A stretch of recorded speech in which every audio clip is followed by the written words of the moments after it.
In the dim quiet of a locked records room at the old Colorado State Hospital, the year was 1983, when someone slid open an unlabeled cabinet and found a forgotten manila envelope. Its paper was brittle, the glue seam still sealed tight, and the ink on its cover had faded to the pale color of bone. Inside 12 index cards. Each bore a name, a date of birth, and a single notation. Subject observation continues. 6 of those cards carried an additional mark in red pencil. 6 did not. There was no explanation for the split, no official report, no chart, no hint of who decided that line should be drawn or why. Only the quiet, almost invisible suggestion that decades earlier, someone had separated the living from the soon-to-be lost. The handwriting was careful and controlled, but the dates spoke on their own. From 1945 to 1968, 12 children, every one of them, born to the same address, were catalogued in a hand that never betrayed urgency. On the reverse side of each card, 2 words. Sometimes the same from one card to the next, sometimes different. Fragments like compliance partial. Observation escalates, intervention deferred. They sounded like instructions from another language, but none explained what had happened inside the house on Hidden Valley Road. The cards had been filed among unrelated patient histories, whether by mistake or design. And so they sat, red marks, fading paper, growing brittle, until someone finally opened the envelope. Not for the first time, but perhaps for the last. Before we travel deeper into this story, tell me, where are you watching from tonight? And what time is it for you right now? Drop it in the comments. I always love knowing who's out there sharing these strange roads with me. And while you're here, make sure you subscribe to Sleepy History Tales so we can keep unearthing these sealed, misplaced, and nearly forgotten stories. What you're about to hear isn't a guess. It's a reconstruction pieced together from medical logs, police files, family accounts, and the faint, deliberate handwriting left on 12 index cards. 6 of those names will lead us into the corridors of locked hospital wards and shuttered bedrooms. 6 will take us into quieter rooms where fear never spoke aloud, but was felt in every glance. Together, they form a history that scientists have studied, psychiatrists have dissected, and surviving family members have mourned. And yet, after decades of scrutiny, it remains unsolved. Half a family marked in red, half left unmarked. All bound to the same house, not where the illness arrived, but where it lived. The house was newly built back then. Split-level pale brick with a view of the Air Force Academy off in the distance. Just outside Colorado Springs, in a neighborhood where sidewalks gleamed and lawns were kept perfect. The Galvin home, Donald and Mimi, appeared in parish directories and local newsletters as the model of stability. A devout Catholic family, steadily growing. 10 boys first, and finally 2 girls. From the outside, it looked like a triumph of domestic life. Donald Galvin was a career military man, hardened in the brutal final stages of the Pacific Campaign. The language for it didn't exist then, but his repeated hospitalizations for nerves read now like the shadow of PTSD. After the war, his silences grew heavier. His emotions guarded his presence more remote. Still, he stayed in service, transferring into the brand new US Air Force, teaching at the academy. He didn't drink. He didn't rage. He simply retreated slowly, completely. Mimi Galvin had once dreamed of a vibrant life in the cultural heartbeat of New York. But she turned those ambitions inward. She made discipline into ritual and ritual into meaning. Her devotion to Catholic ideals of family life was absolute, unbending. Raising 12 children left no room for shortcuts. One by one, Donald Jr., James, John, Brian, Michael, Richard Joseph, Mark Matthew, Peter Margaret, and Mary each entered the world under the same belief that excellence could be sculpted from structure. Mimi ironed the napkins until their folds were crisp. The floors shone like polished stone. Every Sunday, the children were dressed to perfection for mass hair, neatly parted shoes, buffed to a mirror sheen. Their mother too appeared in public only when she was composed to the last detail. And yet, the strain was visible even early on. By 1963, when the Galvins moved into their newly built home, they had begun to attract attention, not for scandal but for sheer scale. 12 children was remarkable, even in Catholic circles, and certain peculiarities began to show. The boys, especially in their teenage years, grew unruly. Bruises were not unusual. Neighbors heard the thuds, the shouts, the crash of glass, followed by sudden silence. There was no corporal punishment in the usual sense. Instead, there was boxing. Donald Sr. handed out gloves instead of lectures. He called his sons by number, not name. 4 get in line, 6 clean that up. The house ran not on affection but on function. The family's most unusual shared pastime was falconry, training birds of prey to land obediently on a leathered glove. In photographs from the era, the older boys stand stiffly, hawks and falcons perched on their arms. Mimi likely saw it as discipline. Others saw something more unsettling. A controlled creature tethered by force and patience, flight restrained. The 2 girls born last entered a household already taught with masculine tension. Margaret and Mary, who would later change her name to Lindsay, grew up watching carefully, learning how to avoid the sparks that could ignite an explosion. There were no public scenes. Broken windows were replaced without comment. Bloody fights ended without police calls. Silence was a rule, appearances a religion. Inside, the emotional air was dry barren. Praise was scarce. Personal conversation rarer still. Suffering was brushed aside, mistaken for disobedience. Donald Sr. was often away. Mimi, as the years passed, grew less responsive. Her answer to chaos was deeper order. Clinicians will tell you it's often not the violence itself, but the absence of attention that breeds pathology. By the late 1960s, several of the Galvin children were showing early signs of psychosis, paranoia, and antisocial behavior. No one sought a diagnosis. They were simply labeled difficult. What mattered most was that no one outside the house knew. There was no poverty, no addiction, no documented abuse. On paper, the Galvins were model citizens, 12 children, a stable marriage. A military father pressed clothes, a rare hobby, a pew at church. And yet, in later years, case notes returned again and again to a quiet refrain from neighbors, teachers, and eventually doctors. Something was wrong in that house. It would take decades to understand what. In truth, the Galvin home was never a home in the way most imagine. It was a silent battleground order, pitted against instability, discipline against something older, deeper, embedded in the bloodline. Madness did not erupt here, it seeped in.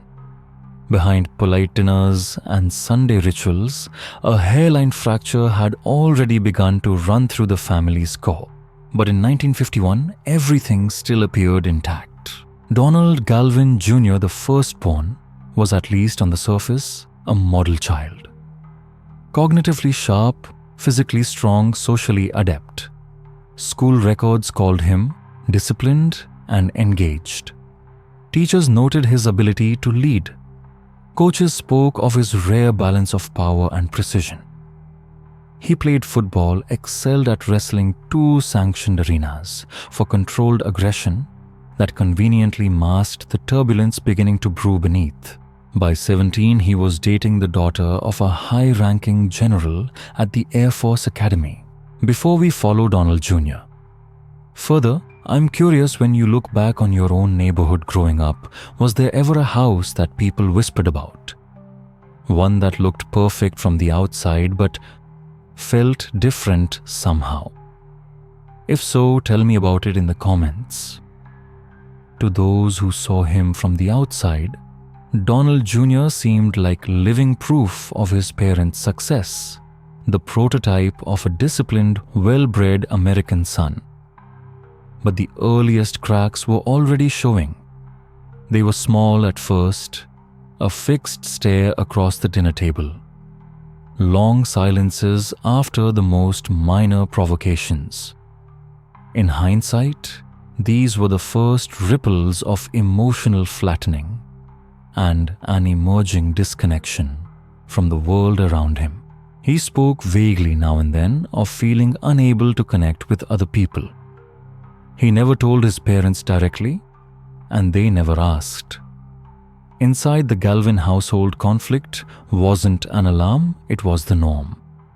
Wrestling, shoving, and the occasional bruised face were simply considered masculine behavior. It was at Colorado State University that Donald Jr.'s behavior began to defy easy explanation.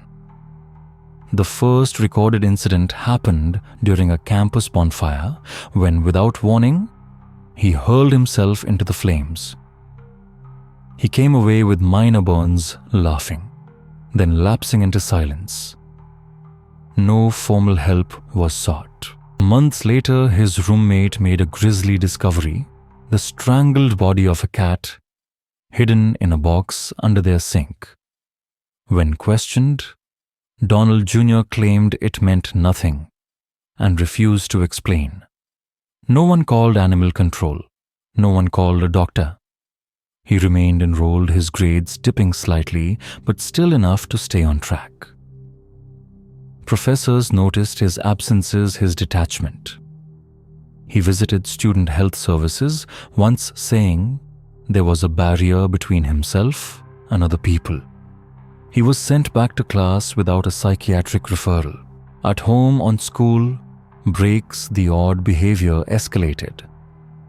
One winter, he silently moved every piece of living room furniture into the backyard.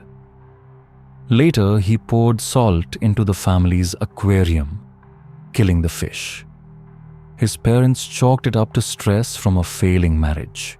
After graduation, the marriage ended and Donald Jr. returned to live at the Galvin home. His actions became more erratic. In one episode, he stood at the kitchen sink, shattering 10 ceramic dishes one by one, pausing between each. In another, he sat on the garage floor for hours, repeating a phrase no one could make out. Still no diagnosis, no treatment. The first real psychiatric crisis came only after he attempted to kill his wife by forcing her to inhale cyanide fumes. This time, there was an arrest, hospitalization, and finally, a formal evaluation at the Colorado State Hospital in Pueblo. The diagnosis: paranoid schizophrenia. It was a truth Mimi had refused to voice, and one Donald Sr. would never publicly acknowledge. By then, there were 9 younger Galvin children. Many had already felt Donald Jr.'s fists or the weight of his unblinking stares, but none had the language to name what they were seeing. In the house, mental illness was never spoken aloud. Instead, there were soft phrases. He's going through something. He just needs time. He's high-strung. The institutions that might have helped Family University Medical failed in turn. Each had glimpsed the fracture, but not the fault line. Each had waited. The warning signs were all there: the bonfire, the cat, the broken dishes, the suffocating silences. No one stepped in until it was almost fatal. Donald Jr. was the first to fall. The house would never be the same. In clinical review, the Galvin family presents one of the most concentrated known clusters of genetically linked psychotic disorders in a single sibling group. After Donald Jr.'s diagnosis, 5 of his brothers, James, Brian, Matthew, Peter, and Joseph, would show their own manifestations of the same illness. James at first seemed to hold his life together. He married young, had a child, and for a short while managed to keep a home and a job. But then came the voices, whispered warnings, unseen observers. He turned to alcohol. His violence toward his wife, Kathy, escalated. She reported multiple assaults, including a prolonged episode in which he accused her of plotting against him. Family recollections, later confirmed by his sister's statements, revealed something darker. During periods of psychosis, James sexually abused his younger siblings.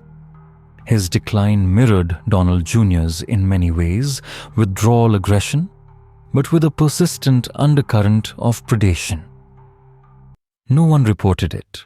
Brian, unlike James, never received a formal diagnosis, though records show he was prescribed antipsychotic medication. For a time, he seemed functional, even moving to California and starting a relationship with a woman named Noni. That ended abruptly. 1 month after Noni left him, she was found dead from multiple .22 caliber gunshot wounds. Brian was found nearby, dead from a self-inflicted shot to the head. Police labeled it a murder-suicide. Afterward, family members disclosed that Brian too had abused his sisters during childhood. That truth was buried as quietly as the official files. And here's something I want to ask you. When you hear this, do you think the silence around such acts was a product of the time? Or would it still happen today? Tell me in the comments and I'll be reading through your thoughts. There would be no trial, no court record, only memory. Matthew's unraveling began after a brutal head injury. His brother Joseph, in the grip of psychosis, beat him so badly that neurosurgery was required. After the hospital stay, Matthew emerged altered. He began calling himself Paul McCartney, insisting he had written songs he couldn't remember performing. Once, when visiting a family friend to show off a ceramic vase he had made, he suddenly stripped off all his clothes and smashed the vase against a wall. Compared to his brothers, Matthew's outbursts were less violent, but his detachment was total. Delusion didn't just twist his thoughts, it swallowed his sense of self. Peter's break came early. At 14, he began wetting himself uncontrollably, muttering that the devil lives beneath the house. Teachers saw flashes of brilliance. Mathematics came easily, and he was disciplined in ice hockey. But those gifts quickly dissolved under persistent delusions. Over the years, he was prescribed up to 8 different antipsychotic medications. None worked. Eventually, the court ordered electroconvulsive therapy. The seizures calmed his agitation, but afterward, Peter was heavily sedated, withdrawn in nearly every record that followed. His life became one of internal terror voices and presences invisible to others but always near to him. In 2023, he died quietly in his sleep. Joseph's illness was different. He could tell the difference between hallucination and reality, and that clarity was its own form of torment. He spoke of visions, conversations with a Chinese emperor in the clouds, vivid memories of past lives in faraway nations. The voices urged him to send threatening emails to his employer, which cost him his job. And yet, Joseph could still be tender. He remembered birthdays, sent cards, told his mother he wished the visions would stop. He even shared a devastating truth that he had been sexually abused by a trusted Catholic priest, a family friend. His descent was a slow implosion, all the more tragic for his awareness of it. In the clinical view, the Galvin brothers displayed almost every variant of schizophrenia: paranoid, disorganized, delusional, treatment-resistant. Their timelines didn't match neatly. Some broke in adolescence, others in early adulthood. Some turned violent, others collapsed inward. What tied them together wasn't how they behaved, it was their bloodline. The Galvin home, a simple split-level house, contained 6 active cases of psychosis at once. In that environment, no symptom was private. Each person's madness reflected another's, casting shadows and echoes. This wasn't one illness, it was a chorus. The failure to diagnose wasn't confined to one institution. It was society's inability to imagine that such concentrated chaos could exist behind a single front door. The family became a landmark case in hereditary psychosis, but only after it had already become a catastrophe. By the time the 2 youngest children, Margaret and Mary, who later renamed herself Lindsay, were born, the household was already drowning in unrest. 10 older brothers filled almost every inch of space, physically and emotionally. 6 of them, though still unnamed at the time, were in various stages of severe psychiatric illness. The girls weren't harmed in the traditional sense by their parents, but neither were they protected. They were raised in a carefully maintained shell where discipline was rigid, emotion was discouraged, and acknowledgement of chaos was forbidden. When violence erupted, and it often did, there was no mediation, no soothing words. The unspoken protocol was for the youngest to run to the master bedroom, lock the door from the inside, curl up in the corner, and pray the lock would hold. The police would come. Then there would be silence. And then it would happen again. Institutional language calls this repeated exposure to acute familial dysregulation a breeding ground for PTSD dissociation and developmental arrest. Margaret was the daughter Mimi had always wanted. She was dressed neatly, taught to set the table just so, and schooled in self-containment. Achievements, no matter how small, were expected. Emotion was not. But behind the closed doors of this immaculate order, Margaret suffered another kind of violence. As she and her sister would later reveal, she was molested first by Brian, then by James. Both brothers were already sliding into schizophrenia, already wrapped in delusions, but that didn't soften the cruelty. And I wonder, as you listen to this, what time is it where you are? Is it deep in the night with only your screen's glow keeping you company? Or are you somewhere in daylight, finding it strange that such darkness can exist inside an ordinary-looking home? The most troubling element here isn't the individual acts of abuse, it's the collusion, both subtle and overt, of the very systems meant to protect the vulnerable. Inside the Galvin home, mental illness became a catch-all absolution. Inside the church, clerical trust was treated as proof of moral purity, so suspicion itself seemed out of place. Faith was invoked to forgive. Family loyalty was invoked to forget. And the silence that bound them, it wasn't born of ignorance. It was by design. In the Galvin household, trauma wasn't a break in the order. It was part of the order. By the end of the 1970s, their home had shifted from a family dwelling into what was in effect an unlicensed psychiatric care facility. Its split-level open-plan layout was never meant for containment, but it was reshaped to meet the demands of chronic psychiatric crises. In 1978, records show 3 Galvin sons confined to separate wards of the Colorado State Hospital in Pueblo. The other diagnosed brothers moved in and out short hospital stays, then back home, where Mimi was the primary custodian. The medication regimens, stelazine, thorazine, haldol, and for the most resistant cases, lithium carbonate were followed loosely. No formal oversight. Doses sometimes tweaked on the fly, less sedation before family gatherings, more to calm an escalating episode. Police reports and family accounts describe a recurring pattern of destruction, furniture overturned without warning. Plates and glass shattered into kitchens and carpets. Windows smashed barehanded, leaving deep cuts that needed stitches. Blood scrubbed from walls before neighbors could notice.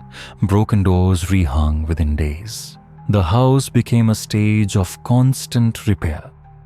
Mimi worked to maintain appearances, and Lindsay, the youngest, still living there, was pulled into the role of assistant. She brought trays to sedated brothers, cleared debris after outbursts, managed locked doors when police were on their way. She was both sister and orderly. The police knew the address. They arrived quietly. Sirens off, careful not to escalate things. Restraint was used only when absolutely necessary. One Thanksgiving stands out in family memory. Mimi had set the table to perfection, pressed linens, polished silver, a golden turkey at the center. It was a performance of normalcy. Without a word, Donald Jr. stood, grabbed the end of the table and flipped it toward James. China shattered, cutlery clattered across the floor, and food splattered the walls. The gathering ended in an instant. Within an hour, the table was righted, shards swept, stains blotted. By morning, the dining room looked untouched, just as it had the day before. By every functional measure, the Galvin home was a locked psychiatric ward, multiple severely ill, residents regular antipsychotic medication, acute episodes requiring outside help, and structural adaptations for containment. Locked doors, cleared rooms, restricted areas. The only difference, it was invisible.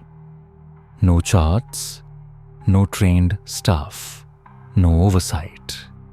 Just a mother preserving the surface and a youngest daughter navigating her own house like a corridor of locked wards. From the outside, the Galvin's home was picture-perfect, trimmed lawn, painted shutters. Inside, it was a place of perpetual damage control. Neighbors never asked, and when they did, the answers were quick, tidy, and enough to shut the door on further questions. And now I'm curious, if you were the neighbor back then, would you have asked, or would you, like everyone else, have accepted the polished surface and never looked past the curtains? The Galvin house had been built in optimism, sold as stability, filled with promise. By the late 1970s, it was neither home nor haven. It had become a place where psychosis was not cured but contained, where treatment gave way to management, where living gave way to survival. Among the 12 Galvin children, 4 sons, John, Mark, Michael, and Richard, would remain untouched by a formal diagnosis of schizophrenia. Clinically, they were unaffected carriers in a high-risk genetic pool. But in reality, they were men who had lived their entire lives under the shadow of an illness they did not manifest, yet could never fully escape. All 4 would later speak of something psychiatry calls survivor's guilt. that persistent, corrosive question, why them and not me? But in the Galvin household, that guilt had a companion fear. Schizophrenia often appears in early adulthood. For the Galvin four, their 20s and 30s became years of constant watchfulness, scrutinizing every slip in memory, every stray mood, every bad dream for signs that the same collapse was coming for them. John's answer was distance. Watching the illness take hold of his brothers, he saw each outburst as a preview of his own possible future. He left for Idaho with his wife, took a teaching job, and kept family contact to the bare minimum. Officially, it was for practical reasons. Privately, it was something else. The belief that the farther he stayed from the gravitational pull of the Galvin crisis, the safer he might be. Michael came closest to the edge. Twice hospitalized as a teenager for observation. Prescribed stelazine. Watched for signs of psychosis. But he rejected the label, quit the medication, and turned to meditation and mindfulness instead. His mental state steadied, and what may have been the earliest whispers of illness never became more than that. His case became a rare example of self-directed adaptation in a high-risk family. Richard's retreat was into finance, a mining investor in Denver. Numbers markets risk models controlled environments where unpredictability could be kept at bay. He was present at family events only when required, his professional life insulated from the chaos of his upbringing. Colleagues noticed his strict routines and unease in unstructured situations, habits that may have been less about personality and more about survival. Mark, the last of the four, was the only member of the family's elite hockey line to remain undiagnosed. That fact unsettled him more than it reassured him. He had skated beside brothers whose athletic futures were later erased by illness. He lived as if he was standing behind a locked door, gripping the handle, waiting for whatever was on the other side to break through. None of them ever developed schizophrenia, but the illness defined them just the same. In research terms, unaffected sounds neutral, simply a way to mark those spared from the disease under study. In life, it was misleading. The Galvin four didn't inherit the psychosis. They inherited the fear of it. The suspicion that even years after the danger was thought to have passed, it might still arrive unannounced. For them, survival was never freedom. It was a lifetime sentence of watchfulness. They walked away without the illness, but never without its shadow. In the historical record of the Galvin case, Mimi appears first as the picture of the mid-century American mother, devout, disciplined, committed to a flawless domestic presentation. Her home gleamed. Floors, polished curtains, pressed napkins folded with military precision. Meal settings were symmetrical. Photographs carefully curated. Children groomed for public display. But behind this symmetry, her order was not just habit, it was armor. Her daughters would later call her a drill sergeant, a woman who expected excellence and tolerated no deviation. A bed poorly made could bring a sharp lecture. A scuffed shoe before Sunday Mass meant it would be polished again immediately, as her home tilted under the weight of mental illness. This perfectionism became her coping mechanism, her way to impose order on what could not be controlled. Neighbors saw only the discipline. Friends from church knew her as gracious, committed. No one outside saw the chaos inside. Police visits were misunderstandings. Hospital stays were checkups. The very language of mental illness was avoided. At the time, psychiatry still entertained the now discredited idea of the schizophrenogenic mother, a cold, controlling parent, blamed for triggering schizophrenia. With her emotional reserve, rigid standards, and unbending will, Mimi was an easy target for that mischaracterization. Some clinicians hinted she fit the profile. The truth was more complicated. She did not cause her son's illness, but her methods of silence and concealment may have deepened their isolation and delayed the help they needed. Mimi resisted institutionalizing her sons even when doctors advised it. She feared the stigma. She believed she could manage them at home. When psychotic breaks came, she locked doors, drew curtains, rehearsed explanations. To her, handing a child over to an institution was a failure of motherhood, a failure she refused to commit. But this choice placed the heaviest burden on the family's youngest, who witnessed psychosis daily without the protection of professional care. In later years, Mimi told her daughters that she had been sexually abused by her stepfather as a child, not to seek pity, but to explain her endurance. She had survived without intervention and believed that anyone could. Her unhealed past may have shaped her tolerance for dysfunction, her capacity to minimize suffering, her instinct to keep trauma behind closed doors. Clinically, it was an adaptive control strategy in a home under siege, rigid order to balance the disorder.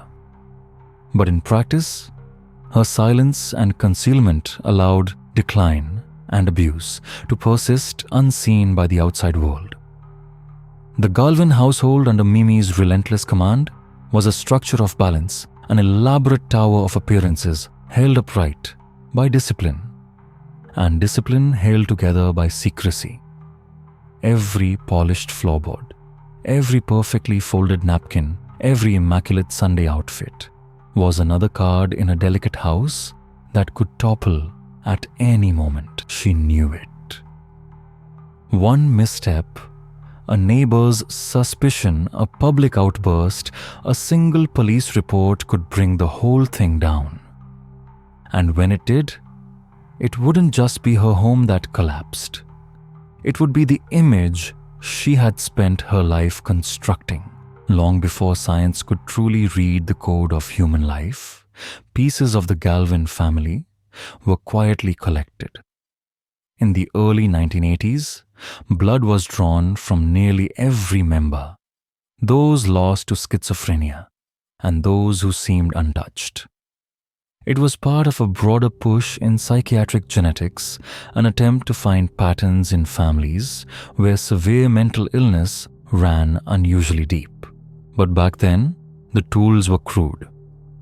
Chromosomal karyotyping, primitive linkage analysis. The first tentative molecular tests, none could give a clear answer. The samples were labeled with numbers, not names, then locked away in freezers, humming quietly in the dark for decades. And then 30 years later, they were called back. It was 2016, and a new global study was looking for families like the Galvins. The requirements were rare, at least 3 siblings with schizophrenia, and at least 3 without. The Galvins didn't just qualify, they exceeded it. 6 affected, 6 unaffected. A genetic contrast almost impossible to find. This time the science had changed. Whole genome sequencing scanned millions of data points, searching for patterns too fine for earlier eyes to see. And there it was again and again, a mutation in a gene called SHANK2. This gene builds part of the scaffolding that supports synapses, the junctions where neurons talk to each other. Disrupt it, and the signals between brain cells can falter, changing how a person thinks, perceives, and feels. The SHANK2 mutation wasn't new to science. It had appeared before, linked to developmental delays and autism spectrum conditions. But here it was, repeating itself in a family where schizophrenia dominated the medical charts. Every brother who had been diagnosed carried it, but so did the brothers who never got sick. The blueprint was shared. The difference wasn't in the code, it was in the way the code was read. Why did it destroy some lives and leave others standing? Theories pointed in every direction.